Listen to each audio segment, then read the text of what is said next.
Welcome to the Imperfect Dads podcast. I'm Justin. And I'm Devin. We believe dads care deeply about their family and kids, but they don't always have a space to discuss what their life looks like. Our podcast is a space for dads to discuss the ups and downs of fatherhood. And how they feel like they're holding it all together. Or how they're not. Thank you for joining us for this episode.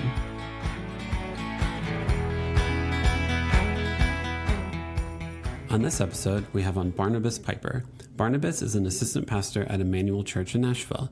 We talked about having uncommon first names, his former life in publishing, his oldest daughter going to college, all of her college experiences, having a baby in your 40s, hoping your kids actually listen to you, the book Anxious Generation, what childhood we want to give to our kids, kids' eating habits, how I became a pastor, and learning when you need to recharge and take a break. Dad, just start the episode. Oh, my bad.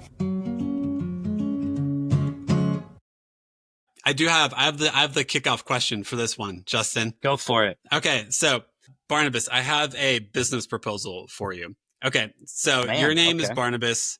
My name is Devin with an O. I have never gone to a tourist shop and ever seen my name in any of the keychains. Do you want to maybe, I don't know the finances of it, but do you want to start a business in which we create not as well-known names so people like you and I can go to a souvenir shop and finally feel like we fit in? I think this is an intriguing idea because I also have never found mine ever. I do know that there are a fair number of Barnabases in sub-Saharan Africa. Okay. They abound. Apparently people were more comfortable with obscure biblical names in that region of the world. So maybe there's an international market. Okay. I think the real money here is people who know us and buy them for us. And so they come back from whatever airport gift shop and give us these things. So we end up with a collection from our traveling friends. That's right. And we need to figure out all of our friends' travel plans so we can strategically place them in those airports. Yeah, and just be like, I don't have one from Utah. So if you happen, you're going through Salt Lake, I need the Utah Barnabas keychain. That's right. That's right. Go. That would be amazing if like the Creation Museum or something like that would have.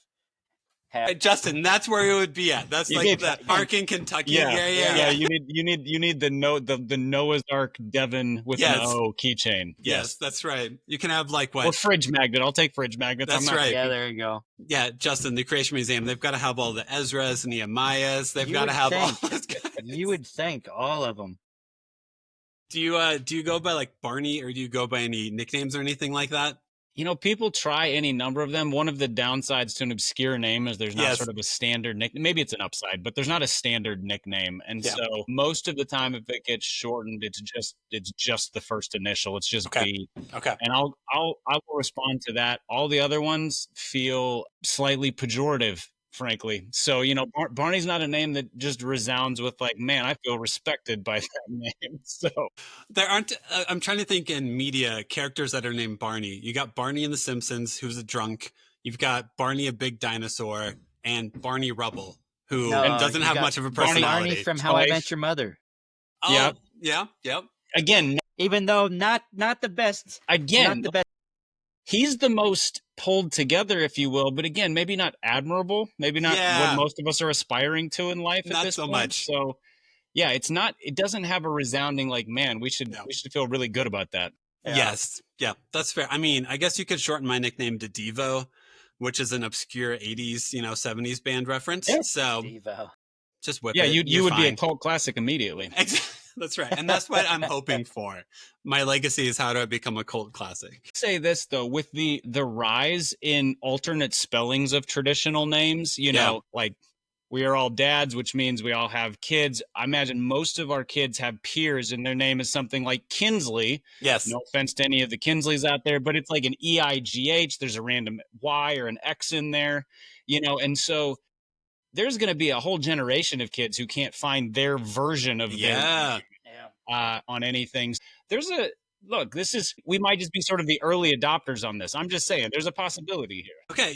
I didn't think of how many of us millennials and Gen Xers name their kids names that aren't their names technically. I am totally, Briar and Adelaide. I don't know if they'll ever have a magnet or a keychain for that. And it's not Briar like a briar patch or something like that. It's BRYER. Okay. So yes, like the ice cream. Yeah, like the ice cream. Yeah, there you go. We are definitely one of those parents that names our kids. Well, I mean, I don't know if an entire ice cream line was named. Wait, you didn't name them after the ice cream, right? No, we did not. He would have led with that, I think. It's not like a Briar, but he's like, no, it's definitively like the ice cream that has the little vanilla beans in it. It's but that one. Get this, it would have been even cooler if we had my wife's maiden name, which is Culver. So Briar Culver. Briar Culver. Man. 2 ice cream. Yeah. Names now I'm right hungry. there. Yeah, I know. Sorry. We did this. We were doing this call right after. We're around lunchish. So sorry about the food talk immediately. Speaking of Culvers and the Midwest, Barnabas, are you originally from the Midwest? I am. I grew up in Minnesota. And so first 18 years of my life in Minneapolis. My parents still live there. And then went to college outside Chicago and stayed in that area for several years afterwards. So yeah, I was solidly in the Midwest until I was 30. Okay. And then made my way to Nashville, the Nashville area in about 2013. So I've sort of been migrating south. And at the time of recording this, it's somewhat crummy weather here in Nashville, but my parents just sent me a picture from Minneapolis where they are having a snowstorm right now. And I don't regret not living there anymore. Let's just put it that way. So my wedding date is February 2nd, and I had friends from Chicago. Whenever the plane was landing in Chicago and they announced the weather, the entire plane groaned in unison because they're flying into Chicago in February and it's 20 degrees and it's thunder snowing. Welcome home. Yeah, but at least they were able to land the plane. They got that. Yeah, I mean, if it's 20 degrees and snowing in Nashville, it's like, sorry, we no longer have an airport. It's the apocalypse. Nobody's coming or going. No one. Nope. So shut down. What brought you to Nashville in particular? I came down for a job. So I worked from about 2005 until 2019 or so. I worked in publishing, in the Christian publishing world. So I had been at a couple publishers in the Chicago area and then took a job at one of the publishing companies here in Nashville and was there for about 6 years before transitioning and going full-time in ministry at the church where I now serve. Cool. What publishing group? I was Lifeway. Lifeway Christian Resources. Yeah. And at that time, it was, 1,000 employees or something. I think they've been through some bumps with COVID and, the publishing industry as a whole has gotten, there's been a lot of challenges over the last few years. But yeah, so they were a big company at that time. And so I worked in a couple different departments there doing some like leadership development kind of stuff. So working with churches on their training of staff and volunteers, and then back into the book publishing world where I was in a couple management positions and really enjoyed it. And then kind of surprisingly to me anyway, I wasn't pursuing it. It was very much what I would say was an act of God to move me into church ministry because that's not what I would have anticipated. Yeah. My wife is a graphic designer for Thomas Nelson Christian Publishing. So that's pretty cool. But yeah, she has mentioned how much the publishing game has changed and how AI, like they have meetings on a regular basis about AI and how to deter that from taking over their jobs. Yeah, I can't even imagine. I mean, I left in mid 2019, so we're 5.5 years ago now.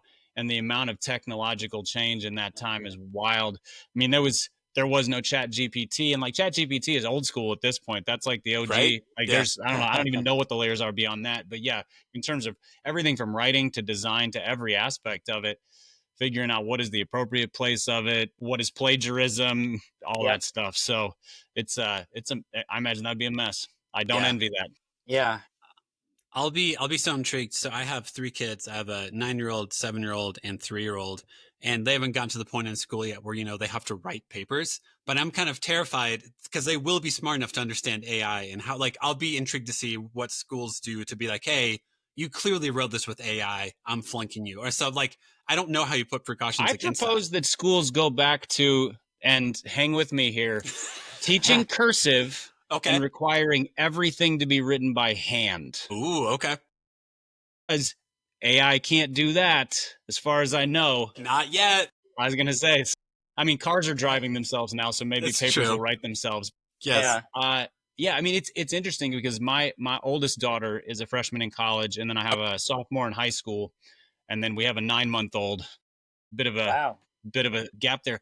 And the two oldest are like, so they're right in the sweet spot of how that stuff could be used. Yes. But maybe because we haven't been super technologically, like we didn't make a whole bunch of technology available to them in the home. We weren't super strident about it. It just wasn't a real part of the culture of our family. They're either really sneaky about it or they're not really using it. But like last night, my high school daughter she was like, all right, I have to write an essay. So she was like upstairs working on it. And I'm like, if this was AI, I don't think she'd be working on it. I think she would just give it its cue and it would spit this thing out. So it would. I think she's actually doing her homework, which is great. I think that's sort of the aim here. It's fascinating. My wife uses ChatGPT almost as if like it's a personal assistant for her. So she'll be like, hey, I'm going to this city, create an agenda for blah, blah, blah, blah, blah, blah, blah. And now you can like, there's drop down windows on it now where it tells you its logic. So it'll be like, here's how I approached the question. Here's what I did for all of it. And I'm like, this is kind of scary smart. Yeah. I think as a research tool, it's great. Yes. It's just faster, smarter Google. Mm-hmm. You know, find me all of the sources of this, that kind of thing. And I would encourage my kids to use it that way. You know, look, it's a shortcut we didn't have. We had to use libraries. You know, I had to learn the Dewey Decimal System and stuff like that. So you don't have to. God, can you imagine nowadays Dewey What, Decimal System? Can you imagine nowadays with the Dewey Decimal System? People would be lost. But I mean, I don't remember how to use it. I just learned it at one point out of necessity. Yeah.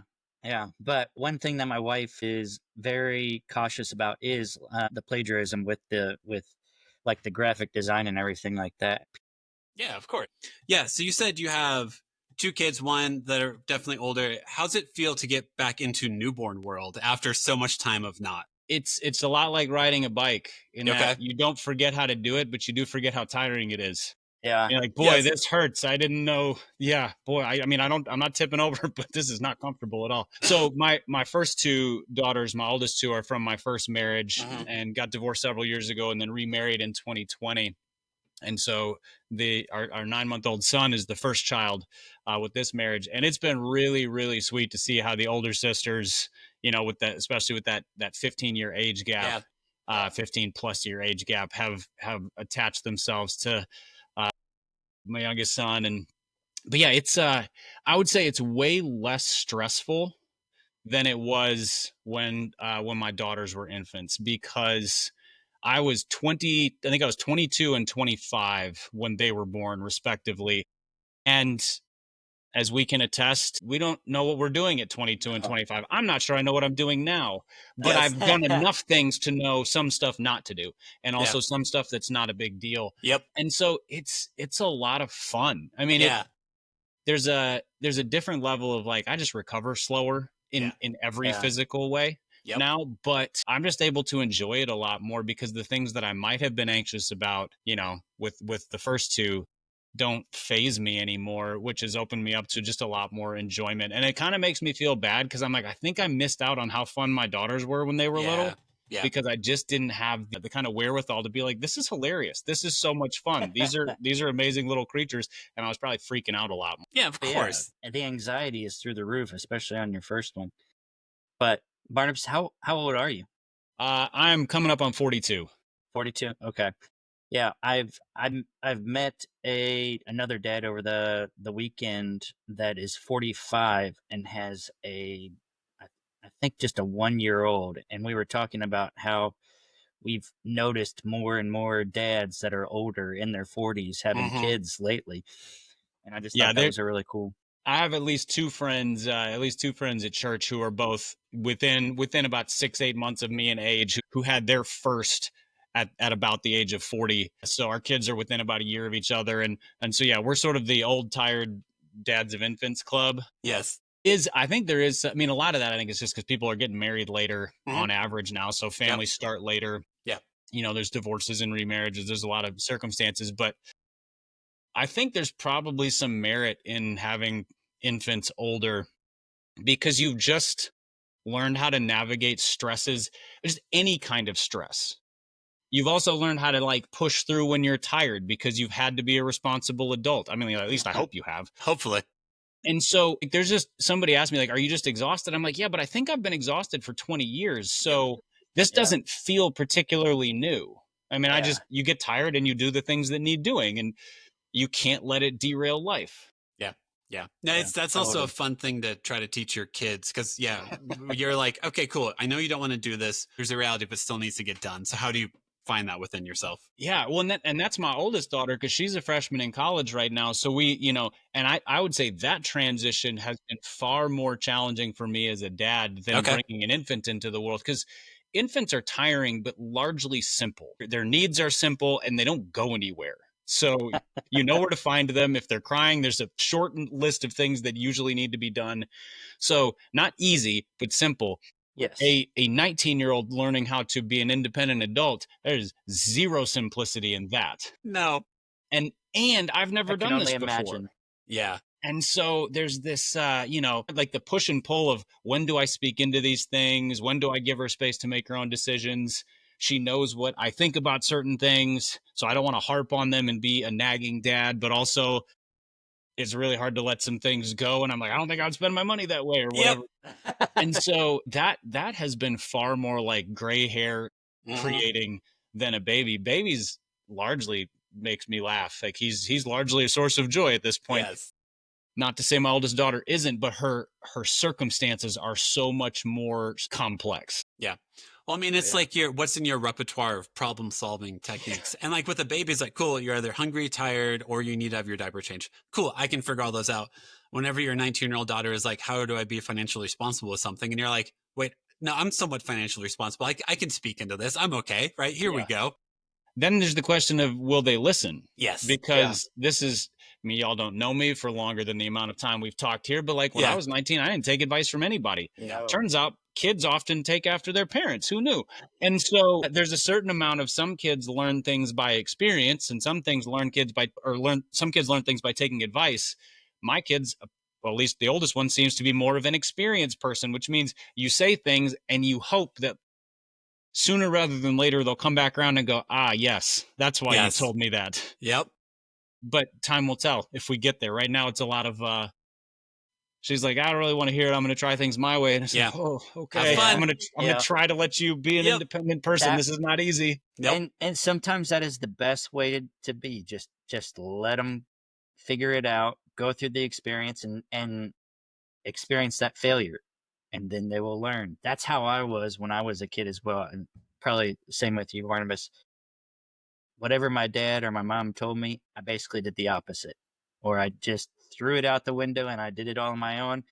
And then I'd have to come back and say, I screwed up. And my dad would be like, I told you so. See, and that I'm trying really hard not to be an I told you so. Yeah.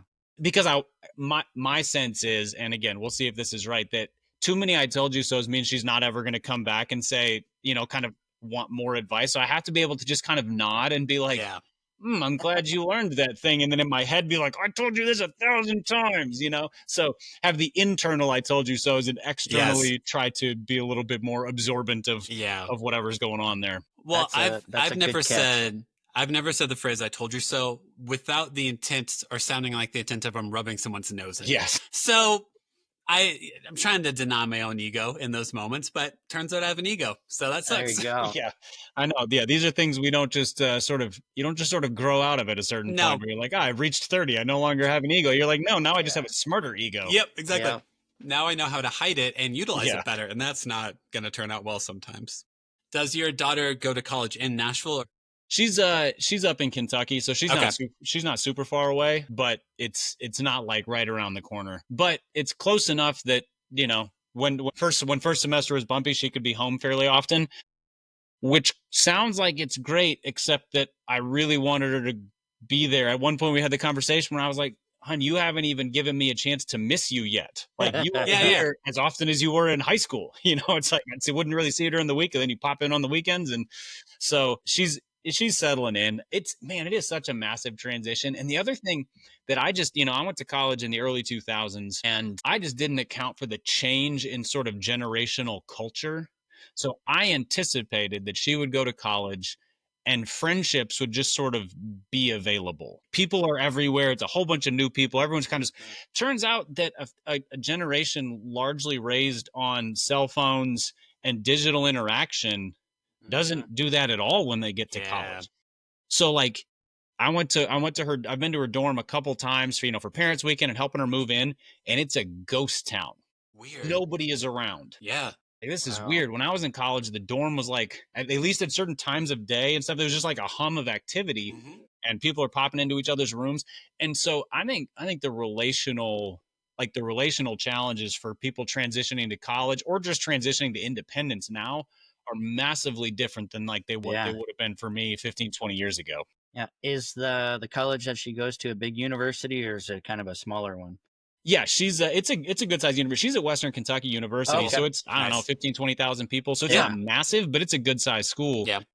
And again, I think that's sort of a blessing and a curse, because I think small schools often do more to foster community, Yeah. and large schools are just kind of like, good luck, y'all. So there's I'll more figure it out. options, but also less infrastructure for it. Yeah.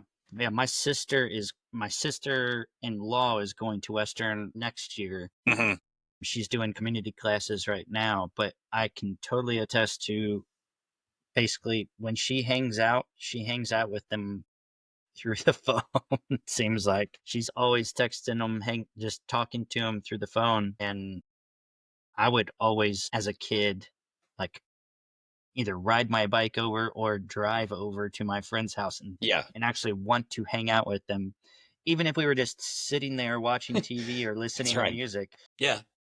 But Well, yeah, I mean, totally different culture change.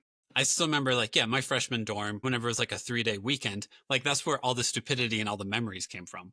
Like, who am I still friends with from college is people I was in that freshman dorm with, in which, yeah, it'd be like 2 a.m. on a Monday night or something like that. And you'd be like, what's going on? Like, what's going on in this room? And you go investigate and find out, because that's how you make friends. Yeah, just people are around and they do dumb stuff.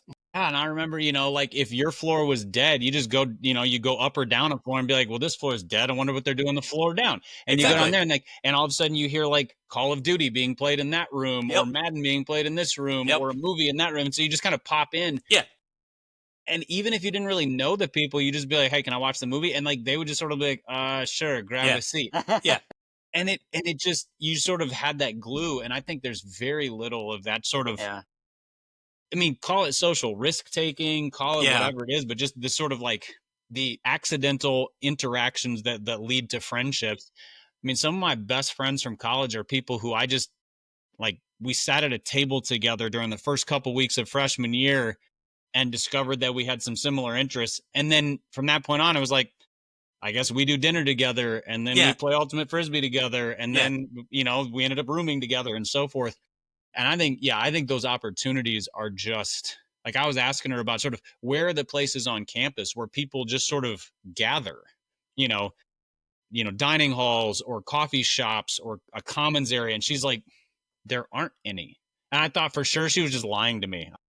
I was like, no, that cannot possibly be true. Yeah. But it kind of is, because even when people are in public places, it's headphones, it's phone. I mean, they've created their own little universe instead of it being a social environment.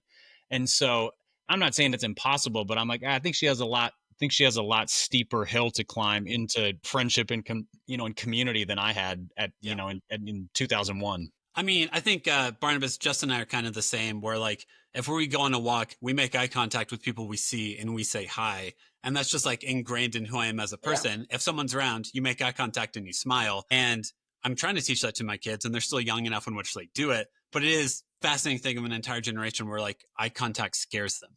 And I'm like, but that's like the way to make connection usually.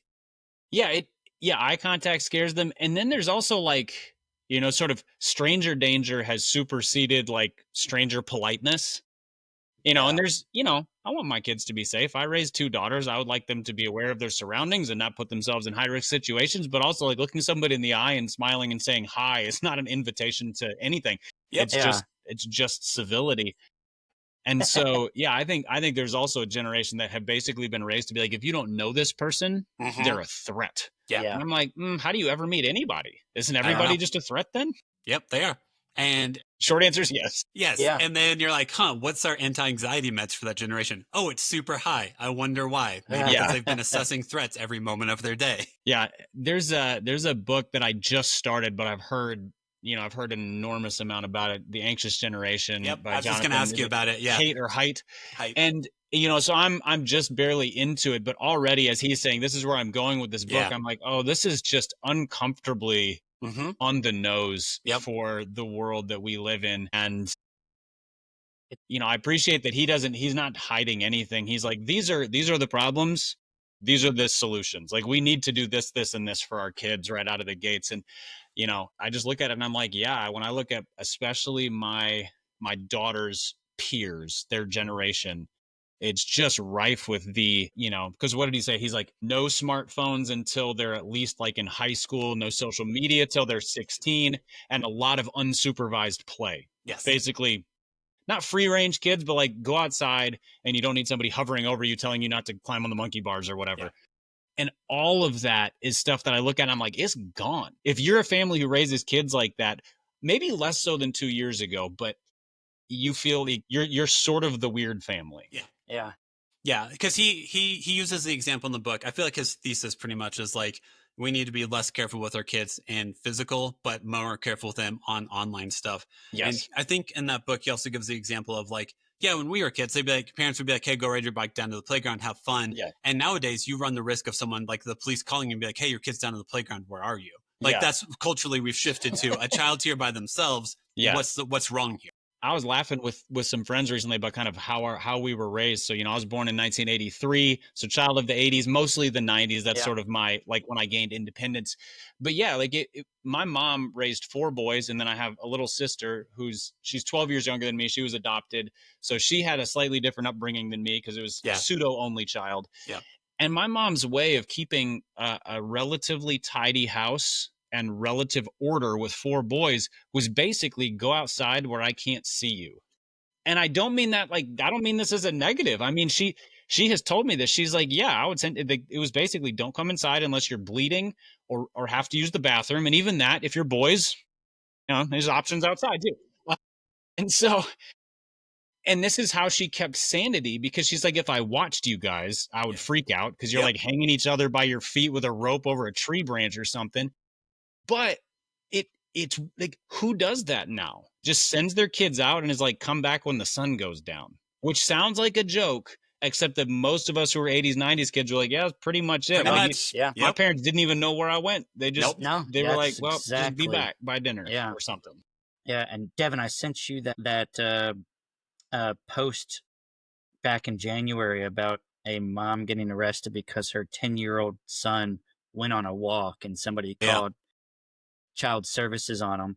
And I'm like, my mom would be arrested 1,000,000 times. Yeah, if daily. that were the case. What in the world? It's insane. We had one guest on he said his wife had told him the story of they have 2 sons, and she was like, oh, you have too much energy. Just go in the backyard and play. And she locked the door behind them, just not thinking about it. And her son turned around and was did the big sad puppy dog eyes. She was like, no, just, you'll be better out there. Because if I'm around and I hear my kids doing something, I'm going to intercede and help make things smooth out and stuff like that. And what that does is it eliminates their ability to know their limits, know how to negotiate, know how to interact with each other. And they're just waiting for me to come in and solve a problem, which is not good for me to be I come in and make everything better. That's not good for me to believe. No. Yeah. Then we need anxiety meds. Exactly. Yeah. Yes. But they become dependent on you to fix all of their problems. And then when they grow up and go on to college, they just crumble under all the pressure. Yeah. If they are one of the handful of kids who's sort of been raised in a way that is a bit more independent, then they're kind of on an island because they're around. It doesn't work very well if you're somebody who's learned, you're well socialized and you can have conversations like an adult and you're not addicted to a phone. If you're the only one, you're just lonely. And so, it's the thing that I'm concerned about as I look ahead to my son coming up, I'm hoping that there's a bit of a cult, like the pendulum swings, and there are more families that are like, all right, we want to raise resilient kids who are not addicted to technology. That would be great. Because I'm like, what if I send him outside to play and he's the only kid in the neighborhood outside? Yeah. Then what a boring life. That only works if there's other kids and there's bikes and there's basketballs and there's climbing trees and whatever. But if he's just the one kid in the cul-de-sac, just lonely bouncing the basketball in the driveway. Or that creates even more imagination for them. Sure, And he yeah. has Way to to- find the positivity there, I'm Justin. just trying. I'm more with Barnabas. No, I think you're right. Within limitations, like Yes. there are certainly times it's like, no, you go outside and create fun. Like Yes. you can do this. You imaginary world storytelling, whatever it is, or build something. My brothers are all older than me, so there was a fair amount of time that my mom would send me outside because she needed me to be outside. Yep. But like, I could use any of my dad's hand tools, and we had a pile of scrap lumber behind the garage, and so I just go build stuff. And so there was a certain amount of, like you said, creativity, imagination. But if that was constant, then the pendulum swings back toward being the sort of maladjusted kid who's not very well socialized. So I would love to see a greater trend of like neighborhoods with kids. I live in Hendersonville, so the north suburbs of Nashville, and it's a very sort of family kind of town, quiet, mid-century types of neighborhoods. And I'm always so sad because I'm like, these are bike riding streets. Yeah. Like there's neighborhoods that are just webs of streets. It's quiet. There's not a lot of traffic, and there's no kids on bikes. Really? Okay. There's no kids like throwing footballs in the backyard or like running out of my way when I drive through. I'm like, kids playing in the street should be a staple of neighborhoods. Yeah. And so I would love to see that return, and not because it's like, man, nostalgia, wasn't that the best? But like, I think it genuinely is the best for kids. Yeah. That book, Anxious Generation, talks a lot about how like kids who were teenagers, like in 2010 or so, like their parents, it was all such new technology that their parents had never experienced, that like, there's no way to know the damages of it. All of this was new. And if your kid's sitting in the room and it seems like they're talking to friends and they're happy, like for you to be like, no, go outside now. That's such a battle every single day. Yeah. I'm pretty firmly in favor of just the hard limits. And it's like, well, you used your 30 minutes or whatever it is. And so like, that is now a brick that you're holding. Yes. That's not a screen anymore. So, I mean, you can carry it around if you want, like a teddy bear, but it's not going to do anything. Yep. It's as I get older, I realize that limitations or no's open up a lot of doors for you, or they give you a lot of yeses just in others ways. And the only way I've learned that is by running into walls over and over again. So I wish that was possible to teach my kids, but I know it took a lot of stubbornnness on my part and a lot of failure for me to be like, actually, no is very freeing. So get a no, you'll be okay. Yeah. It gives direction. It's not. It does. If it's all, if they get a yes to everything, they're setting all the direction. And I think by and large, we could agree that your average child doesn't actually know what's best for them. They know what feels best in the moment. It's our responsibility to say, hey, this would be better for you. It's the same reason we teach them to eat their vegetables. Like, I'm well aware that's not pleasant. I do know that it's better for you than only, chicken tenders and macaroni and cheese or whatever. So like, we're going to do this thing. Yes. I mean, chicken tenders and macaroni and cheese aren't good for it. Good for you? Not every meal. Every day, all day? It's a sliding scale. I do think it's a miracle of God that there are kids who basically like peanut butter, chicken tenders, and macaroni and cheese like for 10 years straight. And they're like healthy, strong, strapping kids. I'm like, well, the body is an amazing thing. God designed it in a remarkable creature. Look at that. So you have two girls and a boy. How are their eating habits? Because mine are horrible with my 3-year-old. So, I mean, the oldest is now on her own. And so what she is at the point now where anything that when she comes home, anything we cook at home is better than anything she gets at school in her mind. She's like, any home cooked meal. I'm like, I mean, I didn't try very hard. This is like canned spaghetti sauce on noodles today. Yeah. We do a lot of cooking, but sometimes she's like, doesn't matter. If it was cooked at home, it's just better. One of the things that I tried to do with my kids from when they were little was like, if I'm making it for dinner, it's what you're having. Like, I'm not cooking different things for different kids, Thankfully, none of them have wicked dietary restrictions, and so we could kind of do whatever. But the other thing was like introduce a lot of different flavors. So like we're going to do various kinds of international foods from when they were pretty little, just to get them used to spices and flavor profiles and things like that. They're going to eat cooked fish at 6 and 7 years old so that they don't think it's nasty. And there was definitely some battles along the way. And I will 100% say, I think I created battles where I shouldn't have, as a stubborn dad who was like, I'm going to make these kids like this because that works so well. Yeah. Like you're going to have fun. Good luck with that. Yeah. But I think cumulatively, especially for the two oldest, it has basically like, they'll just try stuff. Now they'll say yes to stuff, which I'm grateful for. And then the 9-month-old eats whatever we put in front of him. So he has yet to develop any sort of like palate at all. He's just like, put it in my face. I like it. That's how Ada was up until about a year and a half, 2 years. And then, like, something inside her brain just clicked. Because, I mean, we would give her pad thai, we would give her Indian food, we would give all these different arrays of foods, and she would eat them. But now it is, we still put it in front of her to try to get her to at least try it, but it's usually applesauce or some type of fruit, So much yogurt. applesauce. So Yes, much. so much applesauce. And it's infuriating sometimes. Yeah, we went through phases. My second daughter especially, like, vegetables were not ever a thing that she enjoyed. There was a lot of, like, you got to eat at least 3 bites of this. So, like, I would negotiate of, like, a small amount of the thing you don't like so that you can dig in on the stuff you do like. And I wasn't overly aggressive where it's like, I'm gonna cook something like wildly spicy or really Yeah. adventurous. I mean, I tried to keep it reasonable for, like a 7-year-old, but at this point, like, she can go to a restaurant and be like, I'll have the salmon or I'll have the whatever. And, like, she's not sort of like, where's the cheeseburger? That's all I eat kind of thing. But yeah, I definitely look back and go, man, I think we fought like World War III, 4, and 5 over eating peas. And that was probably totally unnecessary. I probably created a thing that didn't need to exist. It's so hard though, man. You cook it, which is funny because like peas is a good example, or like green beans. They aren't very hard to cook. Like they're pretty simple. No. They're very straightforward, but it is an island or a hill you decide to die on suddenly whenever you're 5 or 6 year old is like, I'm not eating that. And you're like, just eat one. No, I don't like it. You've never tried it. Well, and I think the weakness of so many parents, and I say so many because I don't just want to point the spotlight at myself. I'm assuming I'm not alone in this, is trying to turn your kids into something. Yeah. I want to have the kinds of kids who X, Y, and Z. And there's good in that because, like, we want to have I think it's wise to have like a vision of like, what is a good adult? At the level of values and at the level of how they treat other people and things like that.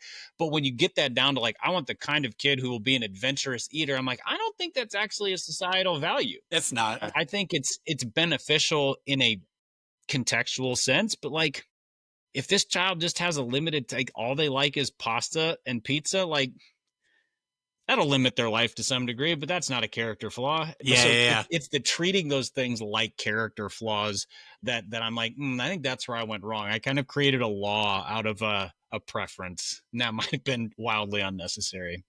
It's hard, man. It's I feel like I've talked to other parents before where like you'll sit there and be like, oh, it's just a phase. It's just a phase. It's just a phase. And then a friend will be like, hasn't that phase been happening for 3 years? And you're like, it's just a personality. It's just a personality.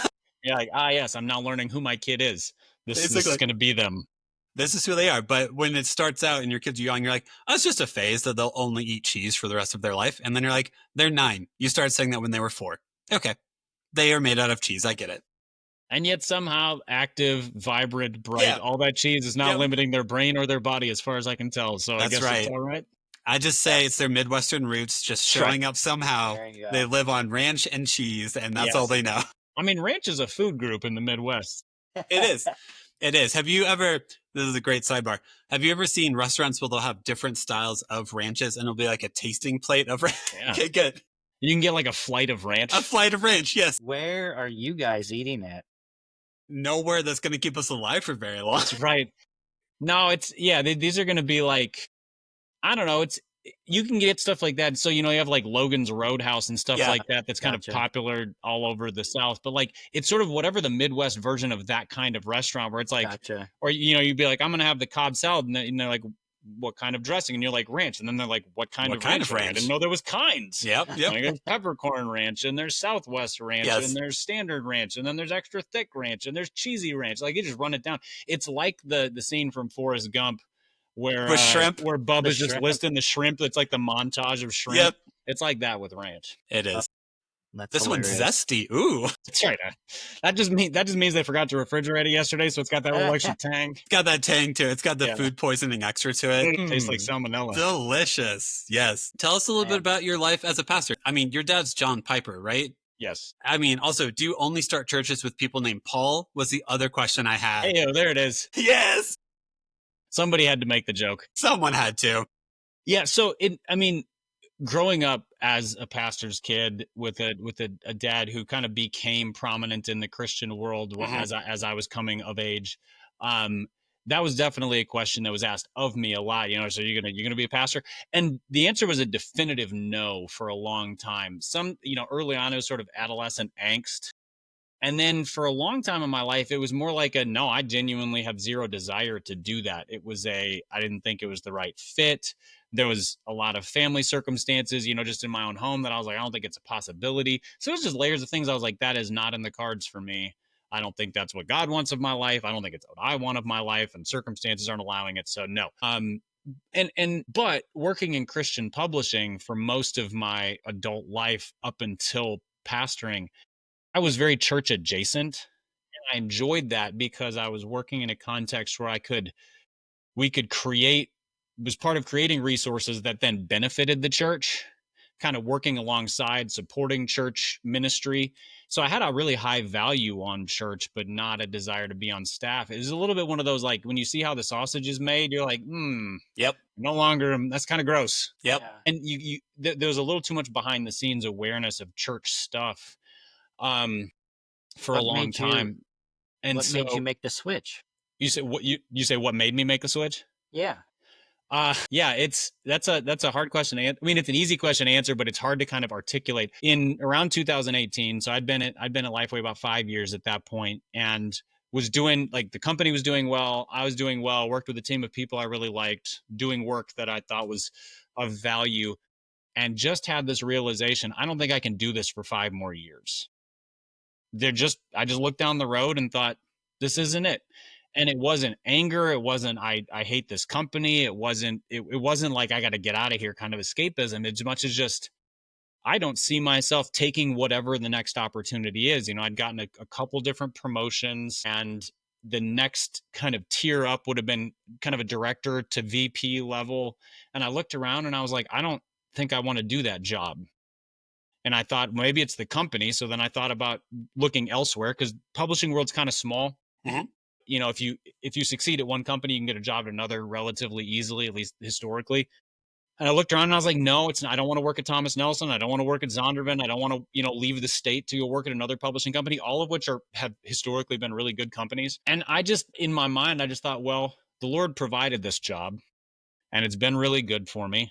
So I'm going to keep doing it as well as I can and pray and trust that the right thing will open up and I'll get some clarity, because I think it's foolish to leave a really good spot without a good sense of where you're going next. Yeah.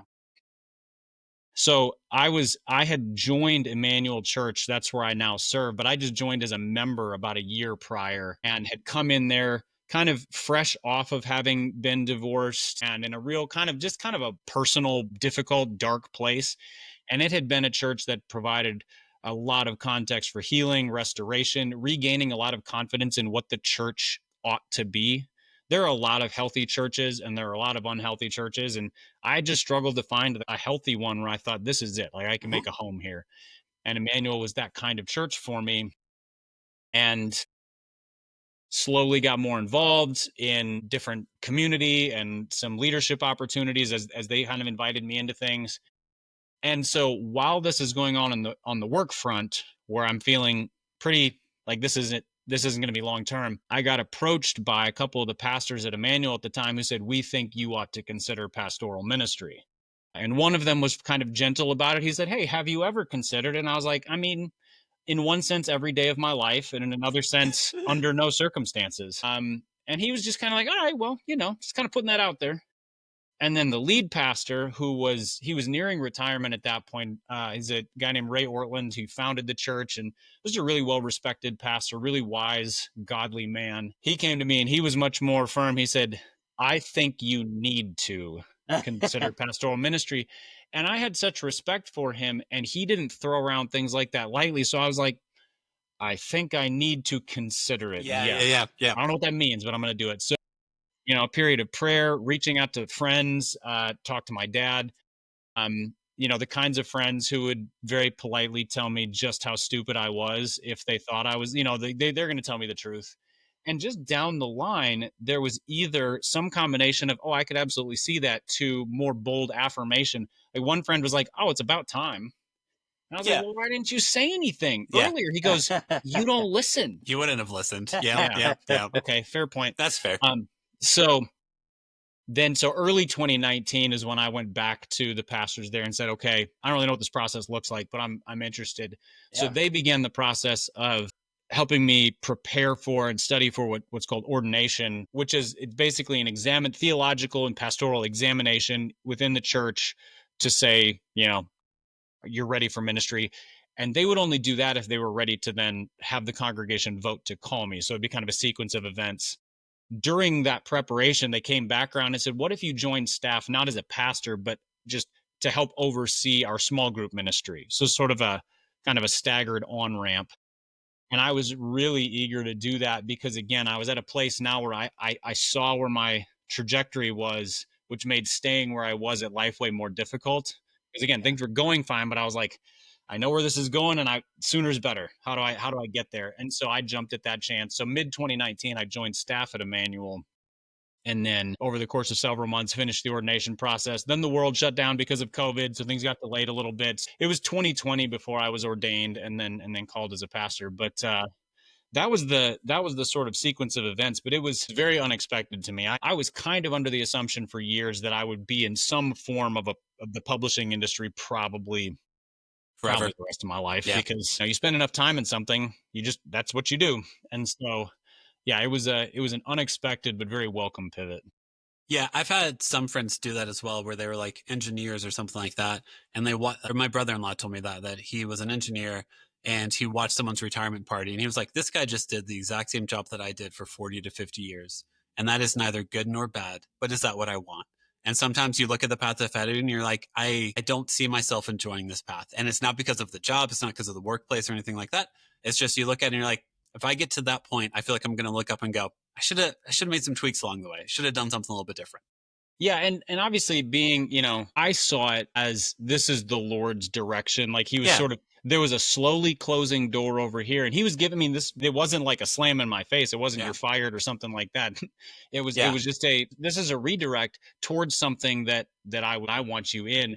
And I think all of us are designed with, we have particular skill sets, we have particular desires, we have particular opportunities. And this was kind of an alignment by God of these things that I'm capable of doing. I developed a desire to do them because one of the things that happened in there was just the realization of I actually do really want this. It's not just this is what I ought to do. I think if you just go into pastoral ministry because you feel like you ought to, you're going to be a terrible pastor. Yep. You have to be eager to do it. You have to be desirous because the work is for the benefit of other people. It is about the message of what we believe in the Bible, and it is for the benefit of people. If you don't love those people, and if you don't love that thing, you're in the wrong spot, because this isn't a project. It's not a task. So it was, the Lord gave me that capacity to say, I'm eager to do this. I desire it, which doesn't mean that every day is just like floating on cloud nine, but that kind of underlying desire is there. Being a pastor, you can't mask like the want or the passion for it, or the people are going to figure it out. Yeah, it's especially if you are in a position where if you can mask it, if you are in the kind of context where your role is public speaker and kind of figurehead. Yeah. That always ends badly. I think most of us who are paying attention to the church are uncomfortably aware of scandals and crises that have arisen around prominent leaders who have just blown it. They've made a mess out of their lives. Most of those people are in the position of figurehead, which means they're actually relationally removed from the people. What you're describing is absolutely true if you're in the kind of context where you really want to love people. So you're trying to give counsel, and you're talking to people regularly, and you're hosting people in your home, and you are relationally invested in the congregation. I don't know how you would mask it in that context, because you would just inevitably withdraw or become very harsh. Yes. Yeah. And I notice when I'm at a place where like I particularly need rest, or I need to kind of reorient my heart, and when I move towards distance or harshness. Yeah. And I think that's probably true for anybody. When you when you hate going to work every day, something needs to be reoriented. That's sort of the pastoral version of like, I don't like people. Well, something needs to be reoriented here, Yeah. because the people are what I'm called to serve and care for. So yeah, something needs to be fixed there. I think it takes like a level of maturity and self-awareness, because like a younger version of myself would be like, oh, you hate people right now. What's wrong with you? And it's like, no, you're just tired. Like you just need to refresh yourself. But like a younger version of myself would have been like, oh, what's structurally wrong with your personality? Because you normally love people, today you hate them. And it's like, oh, you're just having a weird day. Like you'll be fine. Just figure out how to recharge. Yeah, I mean, it was 2 or 3 Sundays ago. Sundays are they're tiring days for people in ministry, because there's a really intense investment for the first half of the day, whether you're leading in a worship service, whether you're preaching, you're just pouring into people. And I don't mean that as a negative thing. It's just you're very on. Yeah. And so by Sunday afternoon or evening, I tend towards some version of zombie, just sort of like meh. But I was at a particularly, like, my wife was asking me questions about just some very basic, I don't know, like planning things. And I'm like, I can't think about anything. And there was a moment of like, is this deep crisis? And it actually took me a couple days, because she was like, when should we have these people over? And I'm like, I don't want to have any people over ever. And I'm done with people. And she just kind of looked at me, and she just sort of walked away like, go to bed. I'll come back later. Yeah. She was right. But I thought about it now, and I just realized, like, it's been a really intense year or two, actually, because I was in a school program, and then we had a son, and our church went through a really significant building campaign to try to purchase. Well, we did end up being able to purchase the property that we had been leasing, but we thought we might have to move. And so all of this was kind of happening at once. And I was just like, I think I'm just extra tired. And so, like you said, I realized I don't dislike people. I just need to get away for a couple days, read, refresh, pray, be in nature, these kinds of things that the Lord can use to refresh a soul, so that those people that I have loved for years, like, I actually enjoy this again. Yeah. Because it's not their fault. They haven't changed. I ran out of juice. Yep. And that's hard. I mean, I think every single person, regardless if you're a parent or not, burnout's pretty real, because most people's careers ask everything of them. And to learn healthy boundaries and stuff like that, I'm 37, I'll be 38. I still don't know if I've learned healthy boundaries in some areas of life. One, I don't think boundaries are permanent. Yeah. They like we were talking about, I have a 9-month-old and I have a 19-year-old. The 19-year-old, like, I'm figuring out what are the appropriate relational sort of boundaries on things that I will and won't say, what I will and won't, like, how much is it welcome her home, and how much is it like, nah, put down some roots where you are. So there's that, but then also just personally, what do we say yes to? Yeah. If it's a particularly intense season of life, you probably ought to say yes to fewer things, inviting people and, having people over or taking on commitments, so that you have enough for your kids. Yeah. I have definitely made the mistake, or had a pattern of making the mistake over the years of saying yes to too many things, and then realizing I don't have what I need to enjoy being with my kids, to play a game with them on a Thursday night, or this is especially when they were little. I think I was sort of pushing so hard. So yeah, I think the boundaries really flex. And that, again, that just means, if you're married, real honest conversations with your spouse of like, hey, am I a jerk? Do I change things? And have the kind of spouse who will very gently be like, today you are in fact a jerk.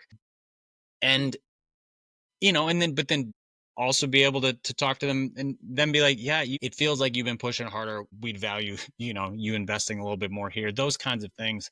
So there's just a constant self-evaluation, and then willingness to humbly say, I need to give up some of these, maybe these things I take pride in, maybe these things I've been hanging on to, but just to be like, I'm going to step away from those opportunities or obligations and invest more over here. It's awful. I hate learning that, because it's usually comes because that's what, like, I feel like, not failure, but running into all looks like for me. Because like, if someone's like, hey, can you help me with this? I'm almost always gonna be like, yeah, I want to help people. That's why, like, I believe people exist to help each other, and that's how we build community. But there are sometimes when you look at someone and be like, actually, no, I can't today. And like, that's much more life-giving. And like, you have to learn, like, if someone asks for help and you say no, I think in a lot of scenarios, their world doesn't fall apart. They just hopefully find someone else who's available. Well, yeah. And we have limitations. We cannot help everyone. I think one of the things, I saw a really funny video the other day. It was a guy. It might have been John Christ. There was a John Christ clip or something, but somebody had sent them a video, or they were looking at a video of somebody who's like, I think we need to stop raising awareness. He's like, we are all way too aware, too much awareness. True. He's like, I'm in favor of lowering awareness. Let's go back to not knowing everything about everything. And it was funny, it was a funny take, but I thought about it and I'm like, this is one of those comedic takes that's uncomfortably true, because we have a sense of all of these crises and things that we've never been aware of in the past. I think that's true even in parenting. Like, parenting has never been easy, but I think it used to be simpler than it is now. Because like, you fed the kids what you had in the house. Yeah. You weren't freaking out about what the fifth ingredient on this can of whatever is. Yeah. And so forth. You weren't thinking about school options. You're like, they go to school at the house. There's the schoolhouse right over there kind of thing. Yeah. So awareness freaks us out. And so, you talk about helping people. We are so aware of so many needs that it just is a constant crushing sense of, I can't resolve all the problems. And, for a Christian, our hope is that, we actually putting hope in that, God's going to work these things out and he's going to care for people who I can't care for, and one day resolve the issues and make everything right. But just for any person to just recognize, like, I hold a very small place in a very large world, and my sphere is pretty small. It's my family, it's my neighborhood, it's my whatever. And so I don't need to be crushed by my inability to resolve, I don't know, a very genuine problem, but one that I just don't have the capacity to invest in or whatever. Yeah. So how we end every episode is we ask every guest 5 questions. Justin, whenever you have them pulled up, if you want to ask the first one. Sure. Did you have any backup names for your 3 kids? Actually, no, not for any of them. It was in all of the situations, there was one name that we could agree on. And in fact, with my second daughter, while her mom was in labor, I pitched an alternate middle name because I didn't love the first one. So there was sort of a taking advantage of somebody's plight to get a different middle name in there. So, but yeah, there was no like long list of names. It was like, no, these are the ones. Awesome. That's cool. Yeah, some people have that where they're just like, no, that's who they are. That's their name. And other people are like, through a lot of options, but only settled on the one. Okay. Yeah, gotcha. Nice. Next question. Do you have a favorite TV or movie dad? TV or movie dad? Liam Neeson and Taken came to mind immediately. There you go. I think that's the first time. I don't think that's the actual right answer, but like, hey man, what a quintessential dad! Like, daughter's in trouble. His daughter. I will burn the world down to solve this. Also, this is more book, but it was turned into a film. But Viggo Mortensen in The Road. Okay. Yeah. That father-son relationship in Cormac McCarthy's The Road is unlike anything else available in literature. Is there any light in a Cormac McCarthy book? The Road has light in it, but it is in the relationship of the people. Yeah, there you almost never in the context that it exists. If you read his books, the Border trilogy, those are much more sort of those are less sort of end of the world darkness. Okay, because I've only read Blood Meridian, which is just bleak. That's the darkest book ever written, I think. Yeah, like just there's nothing. There's only numbness. And The Road, and I feel like I've read another one of his, and they're all just like so heavy that like probably No Country for Old Men. Yeah, I've read. Yeah, yeah. Again, dark. Some real noble characters in it. Yeah. The characters are strong enough that you're fascinated to see what happens to them, but then you realize that what happens to them is nothingness, and you're like, oh, okay, got it. All right. Next question.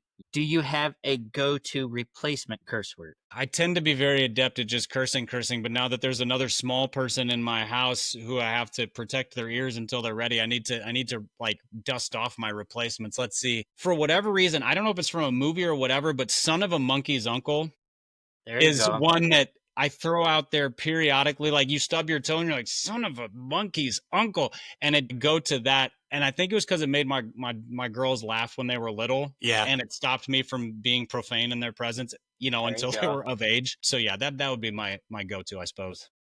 Next question. Favorite kids' toy or activity? Kids' toy or activity. I loved Legos when I was a kid. Those were fantastic. But my favorite was always wiffle ball to baseball. So that arc, where you can play wiffle ball with like 3 and 4 and 5 year olds to a degree, and then as they get older, just baseball mitts, and the backyard, going to a park, whatever it was, that was always my go-to as a kid. And with a 9-month-old son, it's what I hope he enjoys as he's older. I'm certainly going to introduce it to him. But even just playing catch, baseball glove, that's all it takes. Any amount of space. Were your girls into softball? No, I mean, they had fun. They had fun with like the wiffle balls. Gotcha. Wiffle ball, wiffle bat. We go to the park or go to the yard, but they never got into it competitively. Neither of them were super competitive people, period, which was probably really good for training me as a dad, because I think I would have been overbearing. Maybe I've tempered now with time, but it protected me from being awful to them. There you go. Well, next question. Best parenting advice you had received? I don't know that I have received it said exactly like this, but it's sort of an amalgamation of advice. And it is that remembering that you are not in control of your child's life. You have responsibility to care for them, and that responsibility varies over time, but the outcome of their life and what you can't turn them into something, so that means that there's a lot of faith that goes into being a calm parent, that God will hold on to your kids and will care for them as they go on, for their souls, for their decision making, for their safety. But you're not in control of your kid's life. And if you try to be totally in control, you will be anxious, you will be overbearing. Yeah. And so that has been very freeing to me in terms of being able to fall asleep at night while my daughter goes to college, or when my 16-year-old got her license, or whatever, that I'm not in control anyway. And if I tried to control it, I'd probably make a mess of it. So take a deep breath and trust that to God, and, sleep well. And driving is a good example. You absolutely involve yourself, because I wanted my daughters to be skilled and good drivers. And so my wife maybe even more so than me, put in a lot of effort driving with them, getting hours behind the wheel. But then they get their license and you send them off and you see them drive out of the neighborhood. Is this equal parts? Isn't this exciting? I no longer have to drive them to practice or whatever. Yeah. But it's also I hope they come home, Yeah. And you inevitably have those morbid thoughts on they miss curfew. Is everything wrong? No, they just lost track of time, because kids still do that. So you do invest, and then you hand off. And that is a uncomfortable thing that I think, to do with peace of mind, requires faith that somebody's got them. Yeah. The only other thing we have for you is just opportunity for self-promotion. So if we want to get to know you better, Instagram handle, church, how do we find out more about you? Absolutely. So we talked about church earlier, and I'm one of the pastors at Immanuel Church. We're just on the west side of Nashville, and would love to have, if people are looking for a church in the Nashville area, we'd be thrilled to have folks come out. I'm not that hard to find on a Sunday. And it's just ImmanuelNashville.com is the church website. You can find service times and check out sermons and stuff. So if somebody's looking for a church, that would be, we'd be honored. I'm on Threads, I'm on Instagram, and I don't remember. I think it's Barnabas W. Piper is my handle. I don't actually remember what it is, but you can find me either of those places, and I enjoy interacting with folks. So those are probably the two easiest places. Yeah. Awesome. And you are correct on the Barnabas W. Piper. I remembered, which is funny because you wouldn't think there's a Barnabas Piper out there. And I don't know why I needed the middle initial, but you apparently never know. Just in case. There's more Barnabases than you imagine. But Barnabas Pipers specifically. Yeah. True. Who knows? Sincerely, thank you a lot for your time. Thanks for your thoughts. Thanks for your opinions on life and all that. And thank you a lot. Absolutely. Thanks for having me on. It was a lot of fun. Thank you, Barnabas. Thanks, brother. See you guys. See you guys. Thank you for listening to the episode. Make sure to follow us on Instagram at The Imperfect Dads Podcast. And make sure to subscribe and rate us 5 stars wherever you listen to us. The music is provided by the Wildfeathers. And all episodes are produced and edited by me. Make sure to tune in Mondays for new episodes.